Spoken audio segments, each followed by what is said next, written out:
এইটো হৈছে ক্ৰ। ক্ৰক অসমীয়াত কাউৰী বুলি কোৱা হয়। এইটো হৈছে স্পেৰ। স্পেৰক অসমীয়াত কুকুৰা চৰাই বুলি কোৱা হয়। এইটো হৈছে পেৰট। পেৰটক অসমীয়াত ভাটৌ চৰাই বুলি কোৱা হয়। এইটো হৈছে পিজন।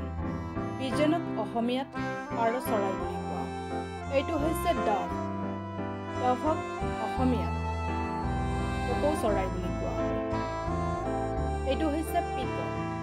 পিককক অসমীয়াত ময়ূৰ চৰাই বুলি কোৱা হয়। এইটো হৈছে হেন।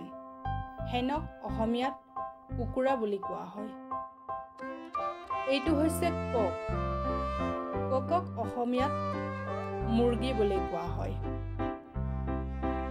এইটো হৈছে ডাক। ডাকক অসমীয়াত হাঁহ বুলি কোৱা হয়। এইটো হৈছে কাইট। কাইটক অসমীয়াত চিলনী বুলি কোৱা হয়। এইটো হৈছে ঈগল। ঈগলক অসমীয়াত ঈগল বুলিয়েই কোৱা হয়। এইটো হৈছে ভালচৰ। ভালচৰক অসমীয়াত শগুন বুলি কোৱা হয়।